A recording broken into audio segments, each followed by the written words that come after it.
Urea black మార్కెట్ను అరికట్టాలని, విద్యుత్ smart మీటర్లను రద్దు చేయాలని, పీఠాపురం ఉప్పాడ రైల్వే ఫ్లైఓవర్ బ్రిడ్జిని త్వరితగతిన నిర్మించాలని డిమాండ్ చేస్తూ పీఠాపురం పాడ కార్యాలయం ఎదుట సిపిఎం పీఠాపురం శాఖ పలు ప్రజా సంఘాల ఆధ్వర్యంలో నిరసన దీక్ష చేపట్టారు. ఈ సందర్భంగా సిపిఎం జిల్లా నాయకులు దువ్వా శేషబాబ్జీ, బీఎస్పీ పీఠాపురం ఇన్ఛార్జ్ కండవెల్లి లోవరాజు ఈ దీక్షలకు సంఘీభావం తెలియజేశారు. ఈ సందర్భంగా దువ్వా శేషబాబ్జీ, కండవెల్లి లోవరాజు మీడియాతో మాట్లాడారు. ఈ కార్యక్రమంలో కుంచె చిన్న, కోనేటి రాజు, కర్ణం విశ్వనాథం తదితరులు పాల్గొన్నారు.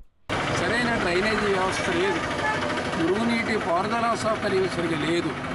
అందుకని రోగాలు విజృంభించేస్తాయి, దోమలు పెరిగిపోతున్నాయి, టైఫాయిడ్, మలేరియా, వైరల్ ఇవన్నీ పెరిగిపోతూ ఉన్నాయి.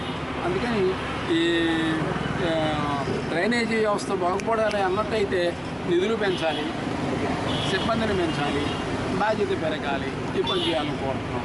అక్కడ పిఠాపురం నుంచి ఉప్పాడెళ్ళే రోడ్డు ఉంది కదా, ఆ ఫ్లైఓవర్ కడతామని అన్నారు. వాగ్దానం ఇచ్చి ఏడాదిన్నర అయిపోయింది, ఇంతవరకు దానికి గట్టి ఏం కనపట్టలేదు. కొంచెం వెంటనే చూడాలని చెప్పి కోరుతూ ఉన్నాను. నేను స్మార్ట్ మీటర్లో ప్రజలకు అవసరం లేకపోయినా దొంగతనంగా వచ్చి బిగించేస్తున్నారు. వినియోగదారుడు అనుమతి లేకుండా మేము బిగించాం అని చెప్పారు. కానీ జరుగుతున్నది ఏంటంటే వినియోగదారుడు ఇంట్లో లేని టైం చూసుకుని వచ్చేసి బిగించేసి దొంగతనంగా బిగించేసి పారిపోతున్నారు. పవన్ కళ్యాణ్ గారికి మా విజ్ఞాపన ఏంటంటే మీరు ఇవన్నీ పరిష్కారం చేయాలి. అలాగే వారి ఇన్ఛార్జిగా ఇంకొక ఆయన ఉన్నారు, మగ్గటి శ్రీనివాసరావు గారు. వారు ఏమన్నా మాకు కాస్త ఒక 10 నిమిషాలు సమయం ఇస్తే ఇవన్నీ ఆయన ముఖాముఖి కలిసి మాట్లాడతాం. అభివృద్ధికి చాలా వెనకబడి ఉంది, అభివృద్ధి చేసాము అని ఈ కూటమి ప్రభుత్వం వచ్చిన తర్వాత అభివృద్ధి చేసామని చెప్పేసి గొప్పలు చెప్పుకుంటుంది. కానీ ఇక్కడ అభివృద్ధి ఏమీ లేదు, కావాలతో చూడండి అని చెప్పేసి ఇవాళ అధికారులకు ముందు టెంట్ వేయడం జరిగింది. ఈ టెంట్ వేయడం కారణంగా బహుజన్ సమాజ్ పార్టీ తరపు నుంచి మేము వాళ్ళకి మద్దతు తెలపమని మాకు పిలుపునివ్వగానే మేము మద్దతు తెలిపాము.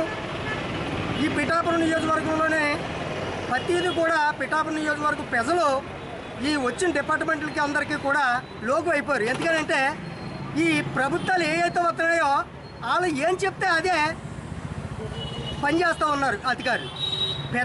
ప్రజల డబ్బులు జీతాలు తీసుకుని గవర్నమెంట్ దగ్గర జీతం ఏదో వాళ్ళ ఇంట్లో రూపాయలు ఏదో తెచ్చి ఇచ్చినట్టుగా గవర్నమెంట్ ఏది చెప్తే అది మేమే చేస్తాము అన్నట్టుగా మాట్లాడుతున్నారు.